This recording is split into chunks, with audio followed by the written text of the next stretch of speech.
talked about earlier today. I'd ask if you can see the text all right, but at this point I really can't change it much. But is it coming through for you in the back? Can you see it all right? Okay.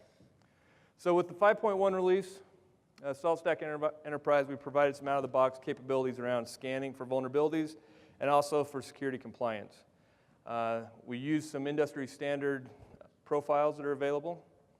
That release also included the ability to run a report on those different scans, get the results, select ad hoc which minions you wanted to kind of target together based off of those results, and then run a remediation or share that target group with somebody else.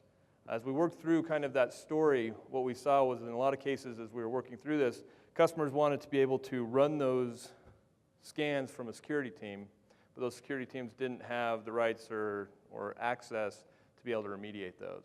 So the notion was you'll be able to come in, you do the scan, you get the results, you find your impacted systems, you can create a target quickly in that one screen and then start to share that with an IT ops team that could then schedule a time to remediate it, run the actual action, report back to the security team that would rerun the audit and verify that everything had been fixed. So we tried to break up the roles a little bit and make it so that you could have that flexibility, run those ad hoc targets, run the jobs directly if you had that type of access. That's kind of the workflow that we went through. So I shared some of these stats earlier today, but I'd like to actually poll the audience a little bit if you don't mind, so don't be shy. How many of you currently run vulnerability scans on your systems? Okay. How many of you feel like they are comprehensive? And how many of them are continuous, meaning that they scan multiple times on schedule? Okay.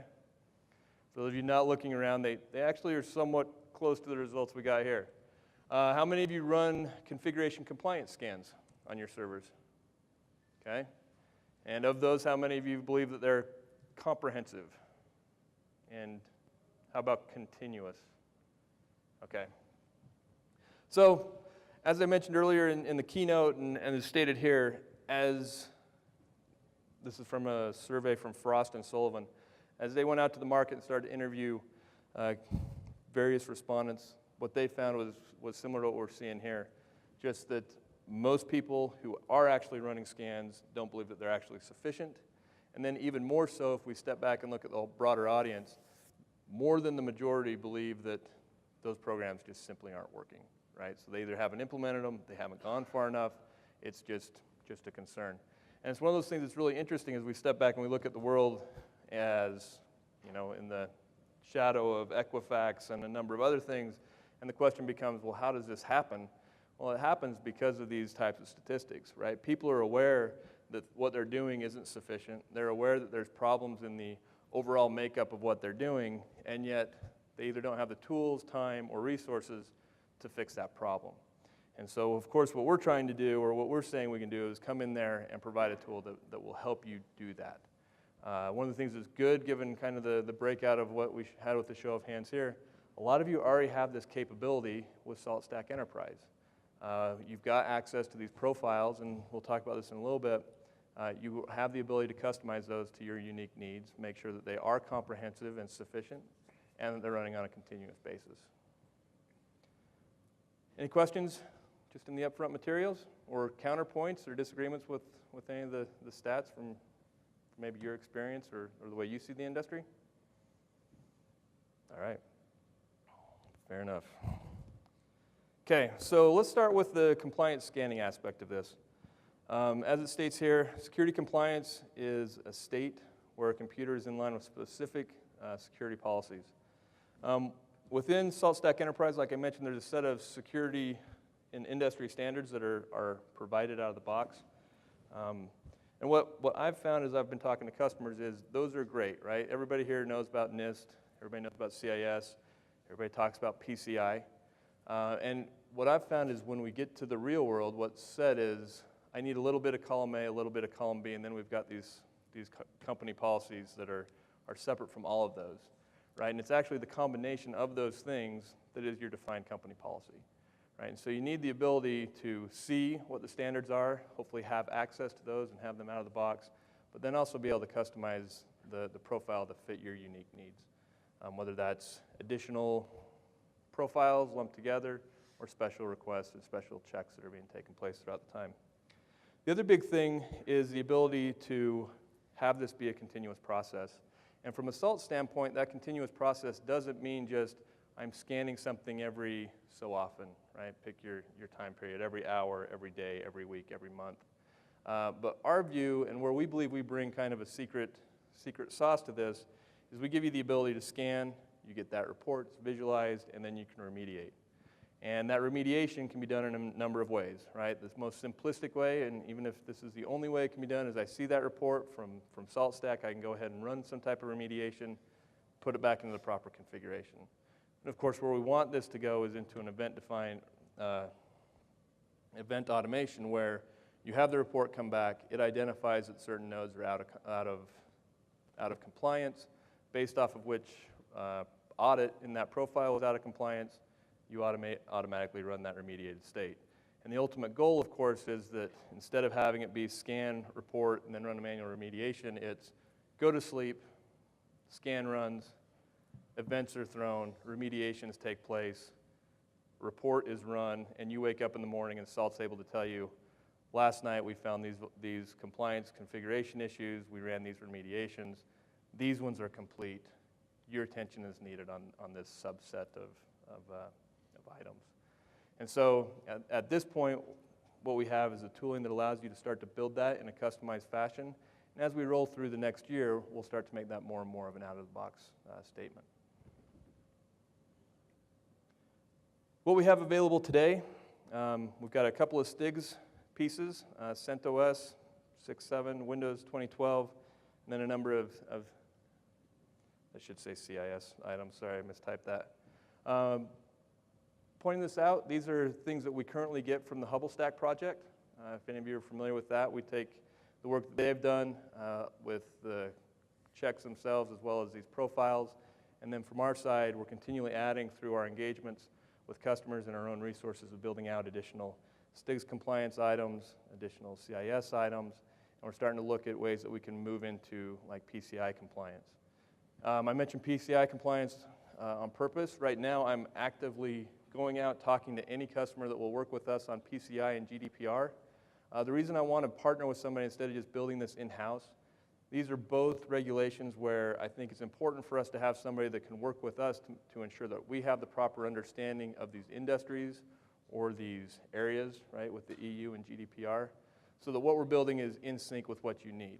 The other part of this is both of those regulations, these checks would be a component of it, right? You've got your internal audits, external audits for PCI, and those don't all revolve around your systems. There's also documentation, other things that are needed. And so how do we best sync into that broader PCI discussion that you're already having? And so if any of you have those concerns right now or looking at it, I would love to talk to you after this, and we can kind of talk through what that partnership would look like, because we've got the tools to do a significant amount, well, anything that's related to the infrastructure part of this, we can provide the security scans and checks and reporting for you, and then there's also the broader process, right, in both of those regulations. And I think that SaltStack with you will be able to come up with a solution that works and works well. General question, just while I'm here, are any of you working with PCI, or do you already have a PCI? Well, let's start with that. Are any of you working for PCI compliance right now? Do you already have a solution, or is it still ongoing? Ongoing? Okay.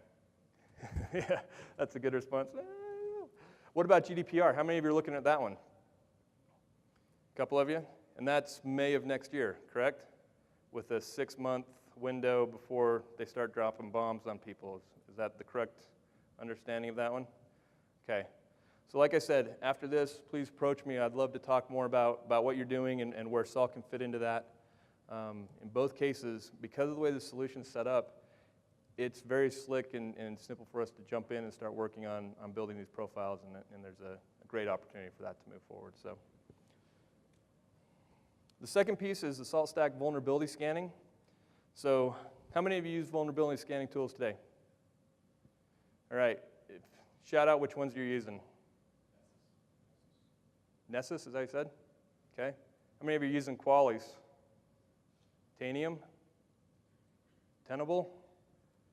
Okay. Question I've got against all those, are they able to remediate? In my research, I haven't found much of anything that can complete that story. right? And so like I said earlier, for us, where we bring the magic is that ability to scan, report, remediate, rinse, and repeat. We've got a unique angle on this market. We already do configurations. If you're in this room, you know that we've got that agent there. We can execute remote execution commands. We can run configuration updates. And now we've given you another tool to kind of close the loop in a different use case. That's one of the things we're really excited about. So vulnerability scans, as it defines here, it's assessment of and classification of vulnerabilities of a system. Most system exploits take advantage of known vulnerabilities. Seems like almost every hack that we've heard of in the last year comes down to a vulnerability that's been known for X number of months. I don't think I've read one recently where it was like, oh, they had 72 hours and we just couldn't get it done. Right? It's been a few months, it's been a year, whatever it might be, that's been known. And unfortunately, people just don't know that they're at risk, right? And so one of the things that we're trying to do, even if all we're doing for you is being able to surface that, we think that puts you in a better position. Our view is we can do more than just surface that, right? As I've talked to a few people this conference, I do understand that the IT ops teams are separate from the SecOps teams, and that there's a little bit of a ground battle that's taking place there. But even if you're not able to get your SecOps teams to look at Salt today, we want to make sure that you at least have the knowledge of which of your systems are vulnerable so that you can go to them with the report rather than them showing up at your doorstep with, you know, them calling your baby ugly, right? It's better to know that before you start showing the baby off, right? That's not true. All babies are cute, right? Unless, of course, you watch Seinfeld. How many of you remember the ugly baby episode? Am I alone here? A few of us? Okay. All right. So scanning to ensure that your systems are up to date and protected against the known vulnerabilities is critical in making sure that you're protected against the potential attack. And one of the big things there is, of course, the continuous nature of that. A lot of people, or some groups, I shouldn't say a lot, have 0-day scanning that they do, right? We bring up a system, we scan everything, it looks good, and too often they don't follow through with day 1, day 2, day 3, right? At least, hopefully you're doing week 1, week 2, week 3. And one of the key things is we want to be able to make those scans happen more often, have it be lighter weight, but of course keep you updated with what's changing in your systems. Because of course there's the notion that there will be new vulnerabilities coming out every day, and there's changes in your system that are taking place every day that might put you back into risk for one that you thought was already cleaned up. Unless you're always going back to look at that, there's going to be some concern or risk there. So the more continuous that is, the more safe and secure you can feel. As we look at the vulnerability scanning pieces that are available in SaltStack today, it comes down to the CVEs. I'm not going to read this one, but it just gives you an overview of what we're checking for, kind of how we're doing it. It's an automated scan. We go out to the database, pull in the vulnerabilities, we look at what operating system we're looking at, run the appropriate scans. If they succeed, everything's good. If it fails, it comes back and tells you as such. How many of you have used the scanning capabilities in Salt in Enterprise? Is anybody? Okay, so this will be good. We'll show them the cool demo, and they'll be able to be very excited about all the pretty pictures. Like I said today in my keynote, the reality is that there's a lot of people who don't want to be on the command line. And this is one of those places where I think it's really good not to be on the command line, right? There's a lot of power that comes from the picture, right? A picture is worth 1,000 words. And in this case, you want to have that power. You want to be able to explain, hey, we're doing everything we can, but we're still only 30% compliant, right? Whatever it might be. We need the time, we need the resources, we need a tool that can help us remediate that. So I'm going to turn it over to Dave. You ready, Dave? Yeah. It's a good thing that the answer was yeah, because I don't know how to start dancing here in a minute, but here we go. Before we go to that, are there any questions on the content I've gone through so far? All right. Okay.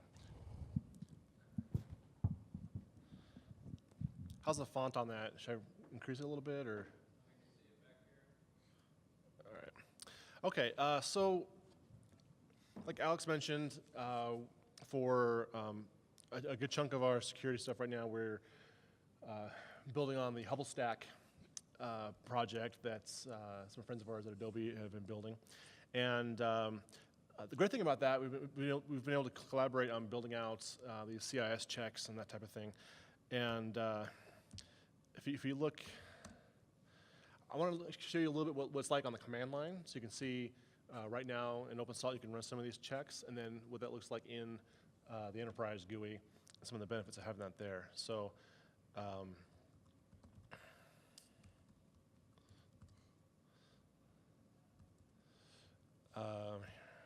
here we go.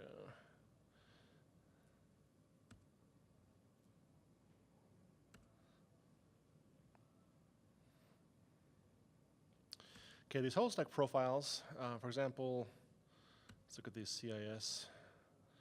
Here's a CENT7. You can see here there's different types of checks you can do. So there's grep, you can check the registry settings on Windows, you can check for packages that are installed, contents of files, you can run random CLI commands. So say something like Heartbleed comes out and there's a CLI command you can run to see if you're vulnerable, you can run those. And as you can see here, it's a huge, almost 800-line YAML file for this specific item. And these are the level 1 scored items were sent to S7. And so a bunch of these like this come out of the box that you can just run. On the command line here, I've actually built out a simple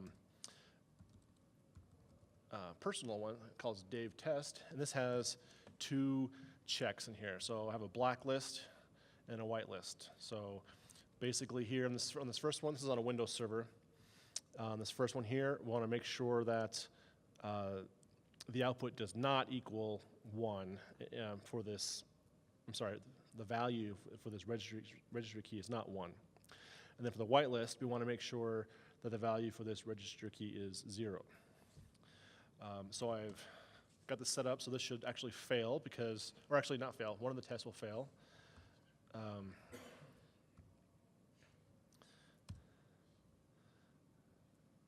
Okay, we'll let that run for just a moment. Now, while that's running, I want to show you, I have a state to put that registry setting into the correct value that I want. So you can see here, this is a simple salt state. I've got the registry key. I want to make sure it's present. It'll create if it's not, and we want it. Is that right? That's going to set it to 0. Where did I say I wanted it?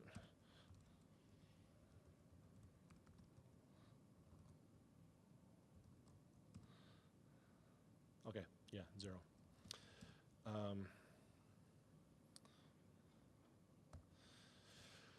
So if it's not done correct, we can fix it. Okay, so here we have the output from that command. You can see our compliance level is 50%. We have test 1.1.2 is what failed, and then the other one is successful. So I can see that was not working correctly, and now I can fix that.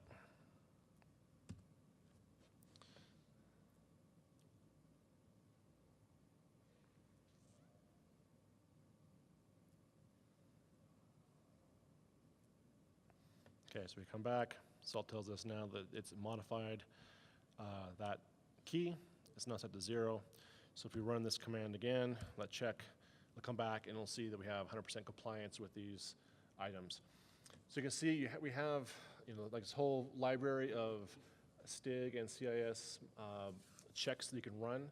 As well, you can easily build out your own for your specific thing. So with some of our large customers right now, we're doing professional services engagements, working with them to build out their own tests. So next week I'm actually heading out to a large trading firm out in New York, and they have a whole list of things that aren't specific to some of the CS things, but they're checks they run across tens of thousands of servers.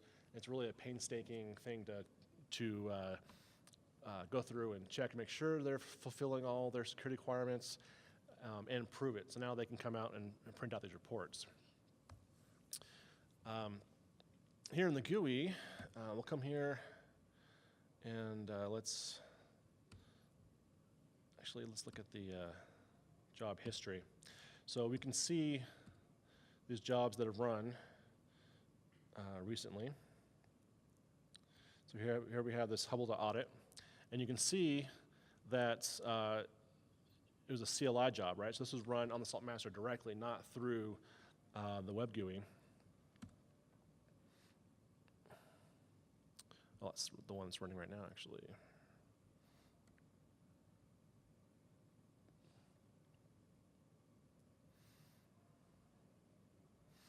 There we go.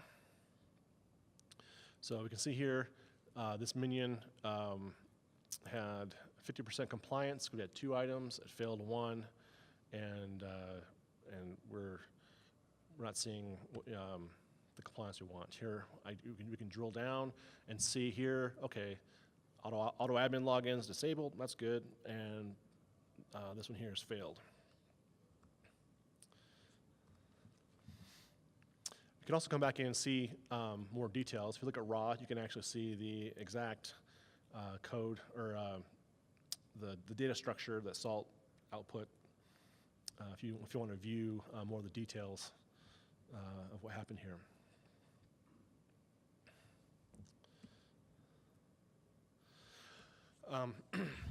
So within the GUI here, we have several commands that help. So for example, we can come here and enable compliance. When you run this job, it'll actually go out and make sure your SaltMaster and all your minions have all the modules and things you need to deploy, or it'll actually deploy all the HubbleStack requirements, modules and that type of thing so that it runs, and then you can just run a compliance audit. There's some, you can create a top file for HubbleStack that will, so if you run just compliance audit like this, it will look at the top file to decide what it needs to run. So you can have automatically run just the Cent7 CIS checks and stigs on a Cent7 box. Your Windows boxes can get the correct ones, that type of thing. And you can modify that to however you need it. Well, it's still going. My Windows box is on a slow VM, so it's taking a little while to run this. Just these 2 checks here, but.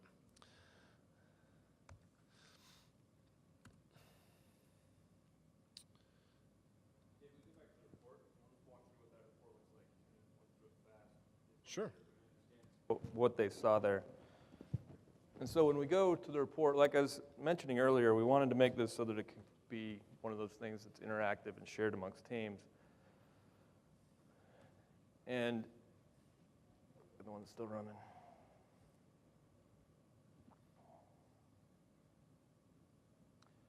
So when it came up, this is fine. This will, well, okay. So you've got the 2 bubbles there. One of them represents the audits that failed. So in this case, we're running everything against a single minion, right? In the real world, you've got hundreds, thousands of minions, whatever it might be. On the right, it talks about what your audit compliance looks like. So in this case, we had 2 audits that we were running against 1 machine, so there were 2 total. Both of them succeeded. In this case, we're 100% compliant.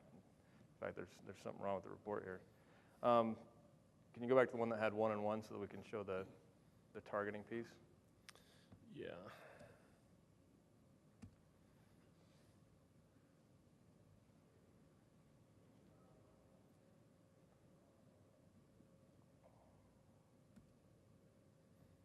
Oh, that's the one that just finished.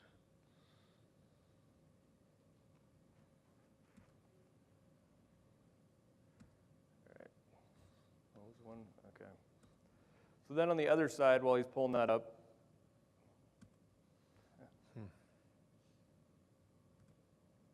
on the other side, you've got the view that would be the minions themselves. So in this case, we've got 1 minion. It would be 100% compliant. You can click into it and drill down.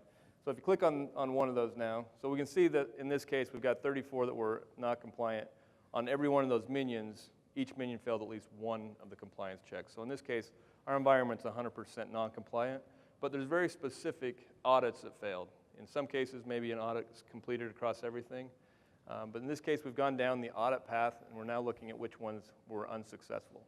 And so if we go up and we select one of those audits, we can see on the right-hand side which one has been, how that impacts a specific minion. So in this case, we've clicked on that. We can see that on the right, Dave's minion is successful. But if I click on one of the upper ones that's been failed, I can see on the right that this is one that Dave's minions has not been successful on. And so this is that point where we'd be able to say, okay, this list of minions, with one, it's kind of simplistic, but if we had 100 minions there, I can really quickly click on the tab up here on the top, not the tab, the checkbox here, to select all my minions that failed this, and then up here I can create my target. I create the target, I assign that the roles and permissions so that the security team, or in this case it would be the security team running it, that the IT team can go in and execute against these jobs or these targets, and then I kind of go on with my day. When the IT ops team wants to come in and run that, they can, and that's shared with them. If you happen to be the IT ops guy and you're just running the security stuff to check, you've got the option to just run the job right in line. So you can select all those things, hit run the job, have it run, check and make sure that it works. The expectation would be that you don't have failed audits anymore, right? So if you go back up to the main report, so just click on vulnerabilities, and then click on the Minion Compliance. The other way that you can look at this, and again, with one minion it won't make that much of a difference, but you can look at it from the minion perspective. Like let's say that you know that there's a specific minion that's having some type of problem. I want to click on that thing, and then I get the list of all the audits that particular minion failed. Right? So we wanted to provide a different view based off of who you are. You may want to look at these things differently. Maybe you know, or you've got some report or indication that Dave's minion's having a problem, so you come to the scan, you search for it, you find it, you can see if it meets the criteria that you look for. So I just wanted to step back and look at that.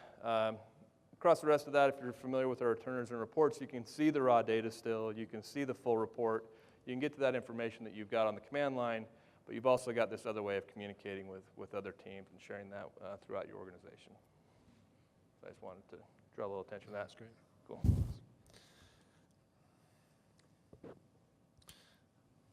We had a stack trace, so. Anyway, so that's basically the demo here. You can see you can run these commands directly on your SaltMaster, and you can run this send commands to the GUI.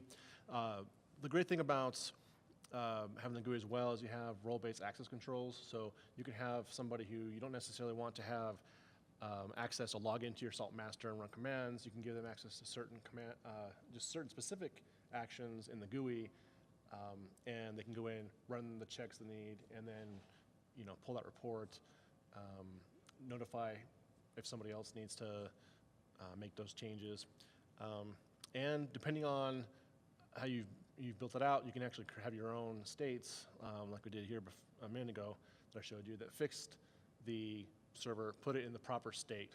So not only do you get a report of what was wrong, you can say you can have that report, you can run remediation, run the report again, and show that you're now compliant. So I know sometimes having just like sometimes even a physical piece of paper you turn in like, okay, we're compliant with this requirement is very useful. So, are there any questions about anything here? Yeah.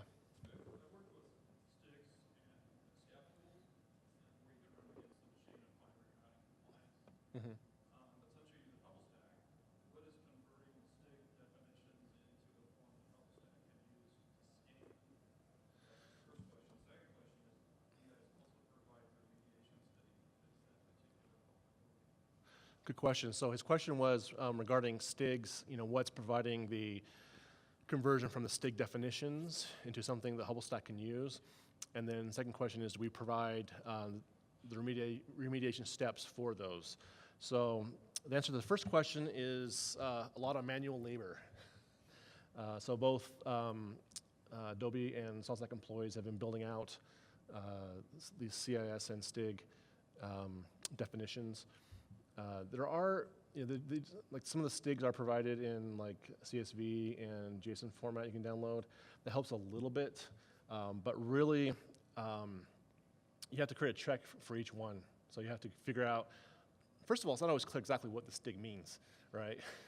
So you got to go in and figure out what the thing actually means, what's the proper check to determine if it's a problem, and then that's how these, let's see here.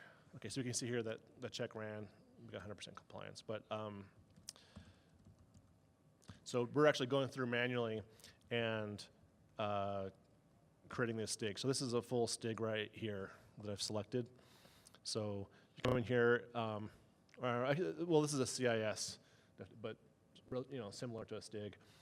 So the tag refers to the CIS ID or the STIG ID in the case of a STIG. And then we have different types of checks, like I mentioned. So like in this example, this is a registry setting check. Others could be like firewall check, whatever the type of check needs to be.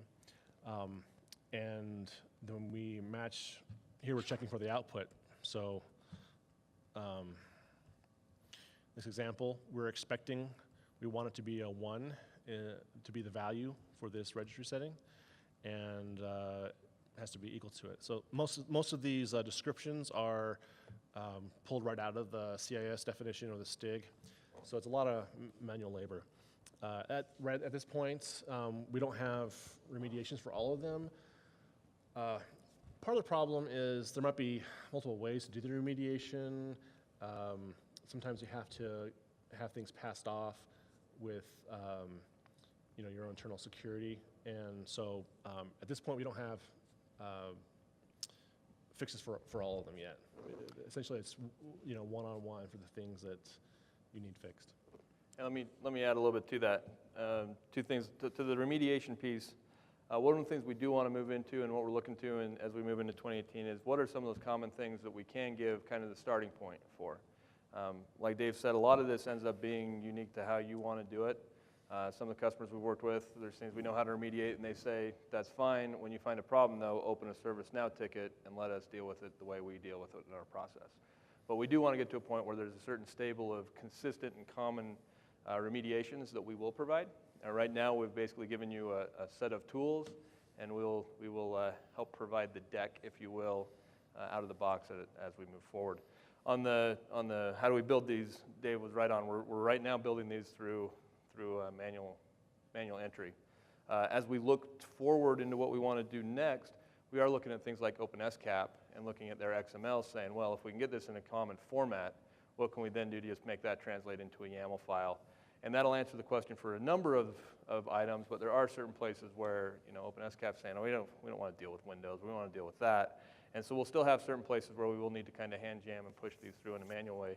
But we're also looking for ways, how can we automate this so that we can get to a bigger stable of profiles faster.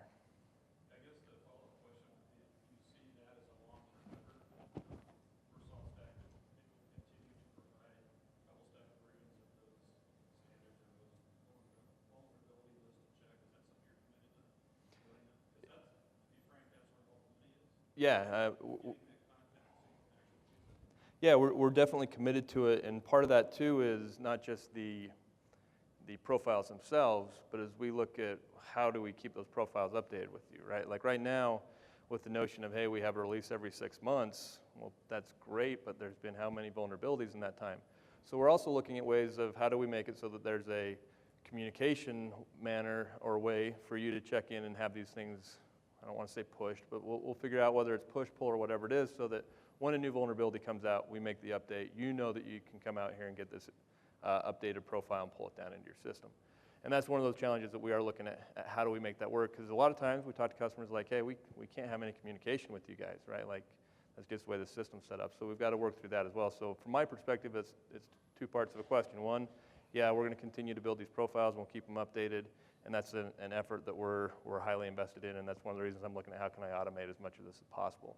And two, what is the communication mechanism that we can use so that the profiles you have on your system are as up to date as possible, because it doesn't do any good to have a continuous scan if it's not comprehensive with what happened yesterday.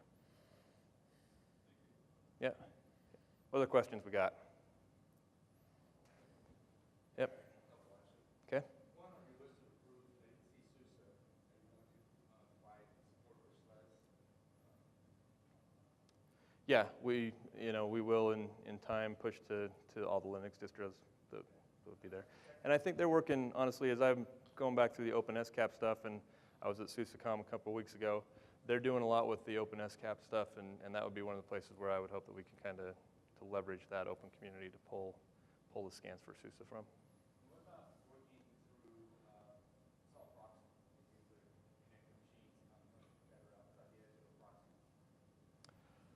I don't know Proxy well enough to. That's a really good question. I think right now, a lot of the checks that SaltStack has built out, a couple of them might work, but it really depends on the nature of the device you're talking to. So I believe that we could make that work. It's definitely something that's, it's pluggable. We just have to make sure we have to figure out a way to, talk to your device and see what kind of checks it needs to have. So at this moment, I don't think we have anything planned for that, but it's definitely something that's possible. Yeah. Can I? Oh, go ahead. What? CVE reports? Talk about the ability to scan systems for against a list of CVEs that are Yeah, so when you run CVS scans, so the question was like how the CVE reports are done. What it does is it gets, SaltStack will get the list of all the packages on your system and compares it against vulners.com, and will tell you, which packages, if you have the version that's vulnerable. So. I want to go back just quick to the network device question you asked. One of the things that we've found as we've started to work with customers on building these custom profiles, some of the stuff doesn't fall perfectly in line with binary checks. And so what we're finding is, and what we're exploring is a mashup of these YAML files with typical salt state files. And in this case, if it doesn't run perfectly in line with kind of the way that this architecture is laid out, we're finding it's possible to bridge those two things, right? And then it becomes a question of creating the visualization that showcases it in the way that you need it. And over time, my opinion would be that we will start to see patterns with network devices, just like we see with servers, and that'll become an out-of-the-box piece. But at least initially, we have ways of getting to run those checks on any devices. It comes back to that flexibility of SALT for us being a blessing and a curse, but it'll be kind of use case driven. But we can work through how do we marry up the YAML file and HubleStack framework with the SLS framework as well. Does that make sense? If you've only got 3 minutes till if you want to jump, Okay. I can handle the rest of the questions. All right. Any other questions? I see something being pointed at. Okay, up here. Do you have anything that's built into the enterprise or the security scan that would kind of help throttle how many machines are being scanned at the same time? Yeah, there's plenty of, we have batching within Salt itself, so it'd just be a matter of passing in the flags to set a batch. You can do, a percentage of them at a time, or a specific number at a time. So that's kind of built into Salt already. I don't think we have any examples I've done here with that, but yeah, you can definitely do that. And that's all surfaced in the enterprise as well? Yes. We are at the end of the time. The next couple slides are actually just to start getting into the roadmap on the security-specific stuff. It just so happens that the next session is roadmap 5.3 and then roadmap, so we'll be covering the security stuff there as well. The other thing, if any of you have questions, if you can't stay for that session, you've got additional questions on the roadmap or any of the security stuff, I'm happy to get on the phone and talk through these things with you, right? If you got another session you want to punch to, but you had those questions, just reach out to me. My name's Alex Peay. I'm in the app with Dave under this particular session, and we can get on a call and we can talk through these. We can understand what you're doing and how we can kind of work together to get done what you need done. But if you can stay for the next one, that's great as well. So hope you enjoyed the session, and hopefully see you later tonight at the big party, right? All right, thank you.